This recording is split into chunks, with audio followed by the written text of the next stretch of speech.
캘리포니아주 남부 지역의 폭우와 토네이도가 강타해 산사태와 홍수 피해가 발생했습니다. 미 동부 지역엔 눈과 얼음을 동반한 겨울 폭풍이 몰아쳐 피해가 잇따랐습니다. 이민 단속이 강력하게 전개되면서 합법 신분인 임시 체류 외국인 근로자들까지 대거 잠적하고 있어 서비스 업종이 직격탄을 맞고 있습니다. LA 카운티 셰리프국이 이번 달 내로 이뤄질 아이스의 LA 지역 이민 단속을 지원하지 않겠다고 거듭 확인했습니다. 트럼프 대통령이 오는 4월 2일쯤 수입 자동차에 대한 관세를 부과하겠다고 밝혔습니다. 반도체 관세도 예고돼 있어 우려가 커지고 있습니다. 칼 아치에 재학 중이던 한 여학생이 아파트에서 살해당한 채 발견됐습니다. 시청자 여러분 안녕하십니까? 오늘은 미국 주요 지역을 덮친 자연재해 관련 소식부터 전해드리겠습니다. 캘리포니아주 남부 지역에 폭우와 토네이도가 강타해 산사태와 홍수 피해가 발생했습니다. 미 동부 지역엔 눈과 얼음을 동반한 겨울 폭풍이 몰아쳐 교통사고와 정전 피해가 잇따랐습니다. 보도에 이두현 기자입니다. 강한 바람과 함께 진흙물이 세차게 흘러내립니다. 갑자기 불어난 물에 도로는 유실됐고 주택가도 잠겼습니다.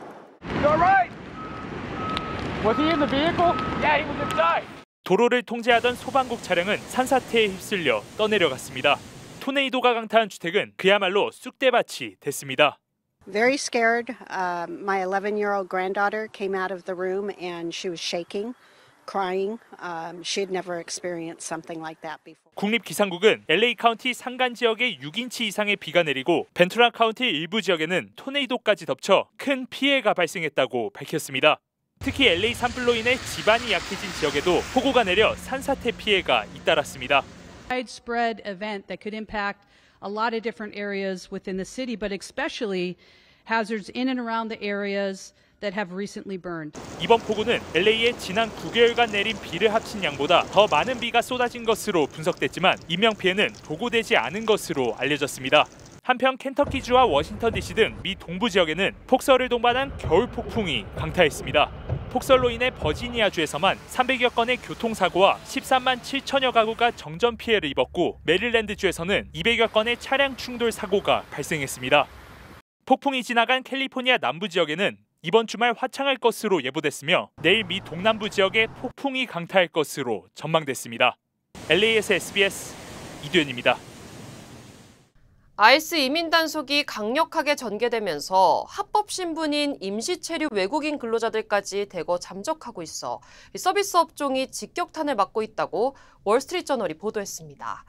미국 내 불법 체류자 1,100만 명 중 불법 노동자들은 750만 명으로 건설 14%, 농업 13%, 요식업에선 7% 정도 인력이 불법 외국인 노동자들로 추정됩니다. 여기에 합법적으로 임시 체류 허가를 받은 노동자들까지 대거 잠적해 이들의 일터에선 노동력 부족으로 문을 닫을 위기에 내몰리고 있습니다. 이런 이민 단속 여파가 길어지면 고용주들은 더 많은 임금을 주고 노동력을 구해야 하고 이는 전체 미국 물가 인상과 경제 불안으로 이어지게 될 거라고 월스트리트저널은 경고했습니다. LA 카운티 셰리프국이 이번 달 내로 이루어질 아이스의 LA 지역 이민 단속을 지원하지 않겠다는 기존 입장을 재확인했습니다. 로버트 루나 LA 카운티 셰리프 국장은 ABC7과의 인터뷰에서 이민 단속은 셰리프 부서의 관할 사항이 아니라고 강조하며 셰리프국은 아이스 작전에 도움을 줄 자원이 없다고 밝혔습니다. 셰리프국은 또 최근 증가한 시위 등 이민 정책 관련 지역사회 반응을 긴밀히 살피고 있다고도 말했습니다. 트럼프 대통령이 오는 4월 2일쯤 수입 자동차에 대한 관세를 부과하겠다고 밝혔습니다. 철강과 알루미늄에 이어 품목별 관세 부과 계획을 밝힌 건데 자동차와 함께 반도체 관세도 예고한 바 있어 우려가 커지고 있습니다. 워싱턴에서 남승모 특파원입니다. 트럼프 미 대통령이 어제 상호관세 각서에 서명한 데 이어 오늘은 자동차 관세 부과 계획을 내놨습니다.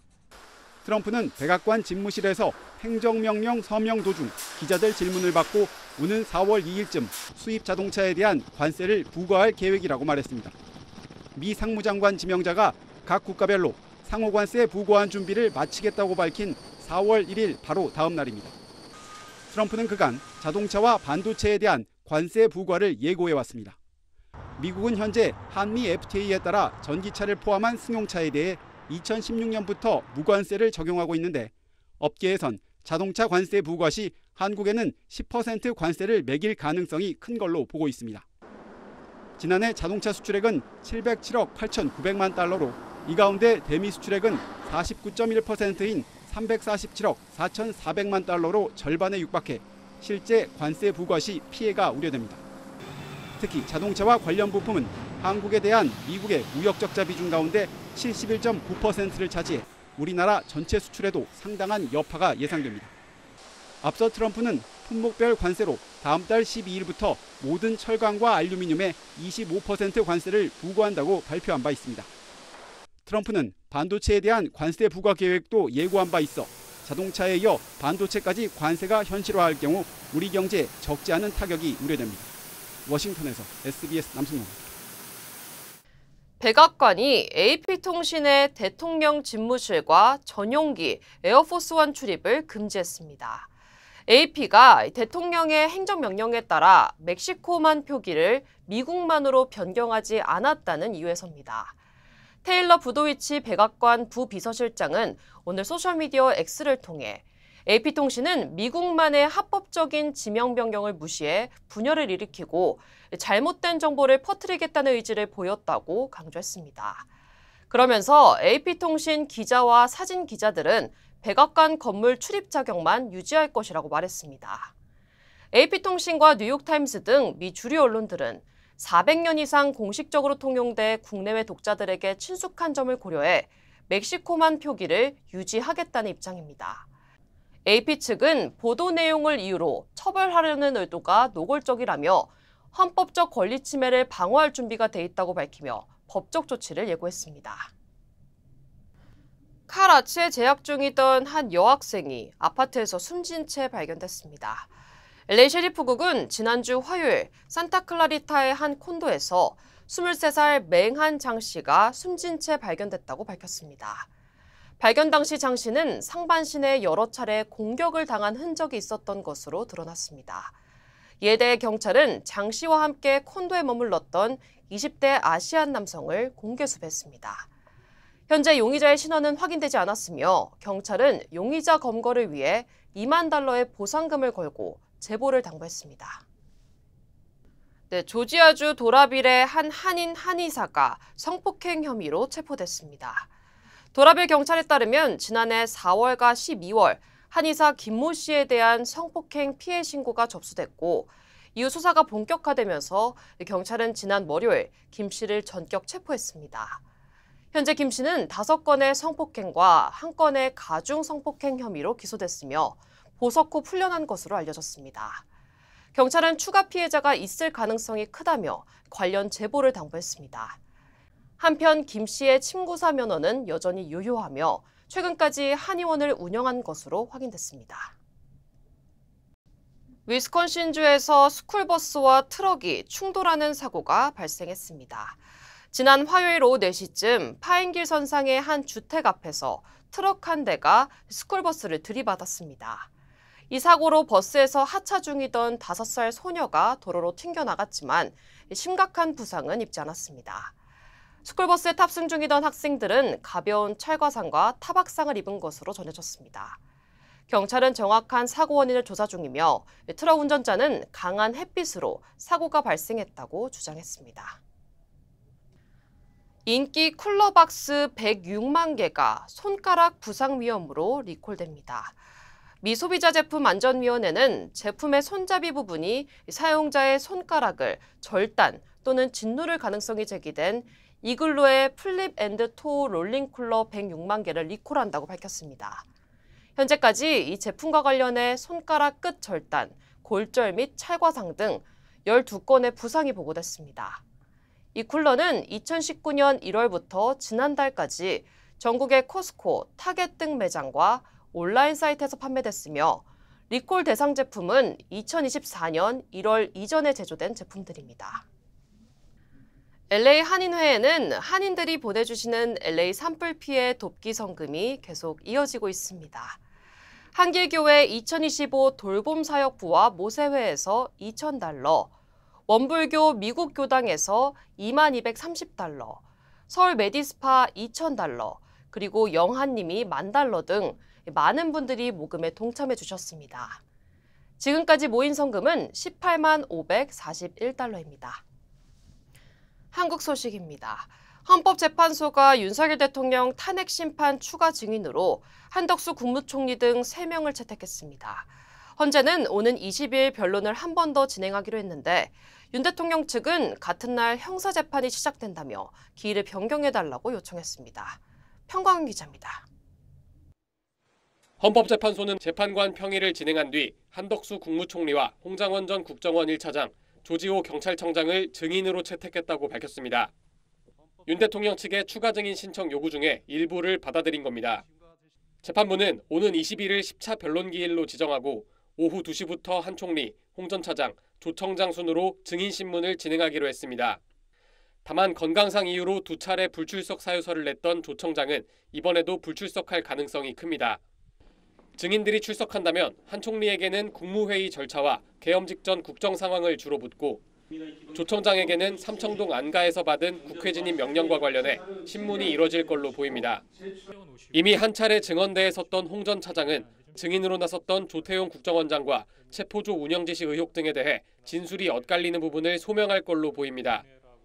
윤 대통령 측은 재판부의 추가 증인 채택 결정이 다행이라면서도 헌재가 10차 기일로 지정한 오는 20일에 서울중앙지법에서 윤 대통령 내란 혐의 형사사건 첫 변론 준비 기일과 구속 취소 신청 심리가 동시에 열린다며 재판부의 기일을 변경해달라고 요청했습니다.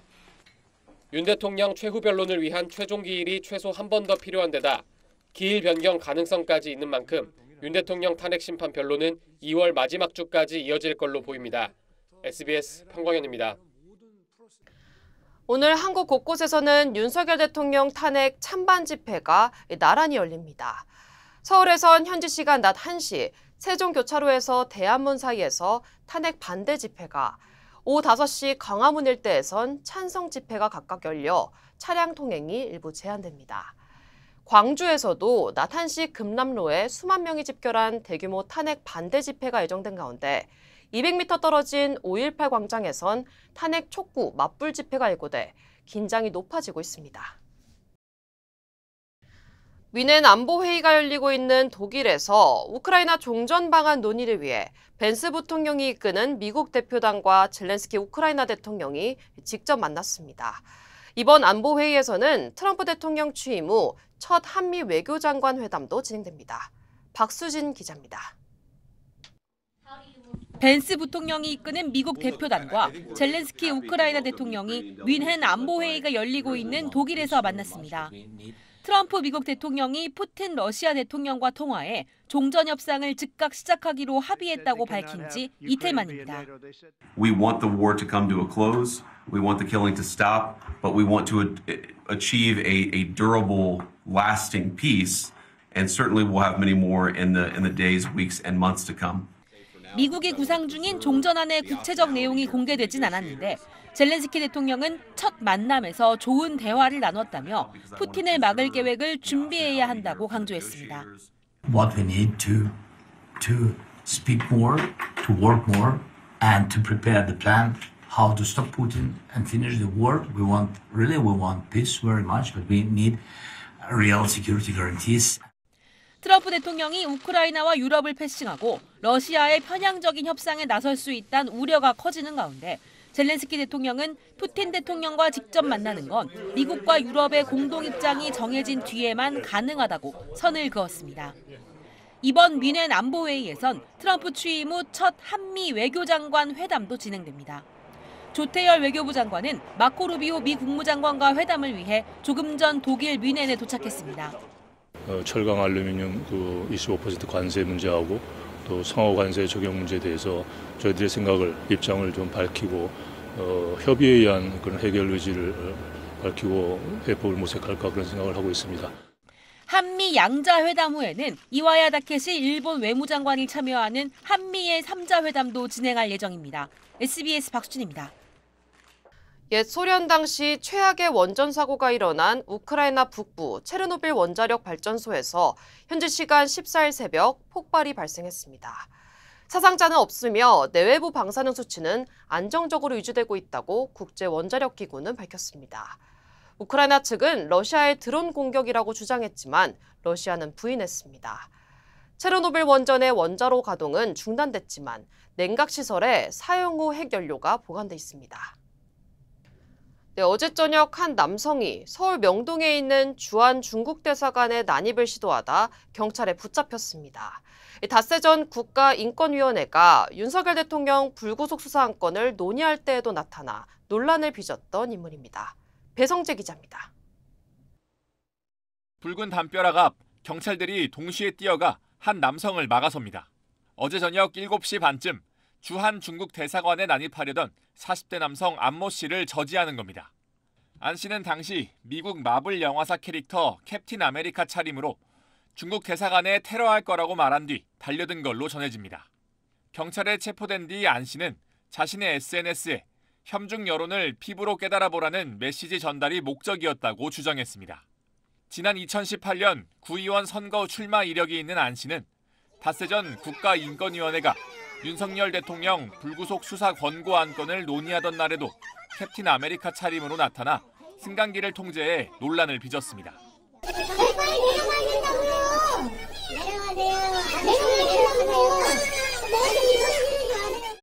건조물 침입 미수 혐의로 안 씨를 조사한 경찰은 조만간 구속영장 신청 여부를 결정할 방침입니다. SBS 배성재입니다. 샌디에고시 경찰국 최초로 한인 루테넌트가 탄생했습니다. 각적 주요 한인사의 소식을 이원정 기자가 종합했습니다. 글랜데일 통합교육부가 한국어 교육 활성화를 위해 한국교육부와 교사 교류 프로그램을 시작합니다. LA 한국교육원은 한국어와 한국문화 교육을 위해 양국 교사 교류 프로그램을 진행할 계획으로 글랜데일 중고등학생을 대상으로 한 한국 유학 정보도 제공할 방침입니다. 뉴욕 한국문화원에서 한인 원로 미술가 임충석 회고전이 열립니다. 오는 19일부터 4월 12일까지 열리는 특별전 4.2대서는 임 작가의 50년 예술 여정을 조망하며 회화와 조각, 영상 등 100여 점의 작품과 다큐멘터리 영상이 공개될 예정입니다. 가족 이민 영주권 문호가 전면 동결됐습니다. 국무부가 발표한 2025년 3월 영주권 문호에 따르면 취업이민 3순위 숙련직의 우선 일자는 2022년 12월 1일로 기존 문호를 그대로 유지했고 취업이민 2순위의 비자 발급 우선 일자는 2023년 4월 1일에서 5월 15일로 한 달 앞당겨졌습니다. 한편 가족 이민은 전달에 이어 또다시 전 부문 동결됐습니다. 샌디에고시 경찰국 최초로 한인 루테넌트가 탄생했습니다. 경찰국은 지난 22년 동안 시 경찰국 내 주요 부서를 두루 거친 오태근 서전트를 내일부터 루테넌트로 승진시킨다고 밝혔습니다. 오 루테넌트는 한인 상권을 포함한 관할 지역을 책임지게 돼 기쁘고 큰 책임감을 느낀다며 보다 안전한 지역사회를 만드는 일에 최선을 다하겠다고 밝혔습니다. 캘리포니아주 민권위원으로 활동한 헬렌 홍 변호사가 재임명됐습니다. 게빈 뉴섬 주지사는 캘리포니아주의 주요 민권 정책을 감시하고 청문회를 통해 심의를 하는 민권위원회 위원으로 헬렌 홍 변호사를 다시 임명했다고 밝혔습니다. 홍 변호사는 지난 2021년부터 위원으로 활동해왔으며 인준을 거치면 앞으로 4년 더 활동할 수 있게 됩니다.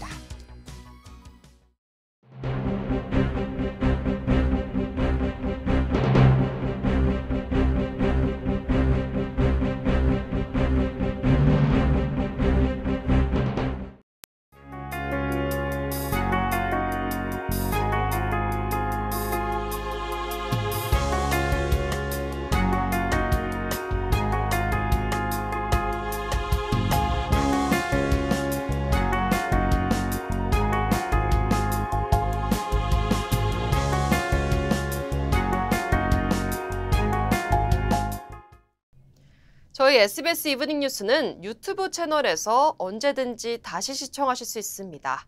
2월 14일 SBS 이브닝 뉴스 마칩니다. 시청해주신 여러분 고맙습니다.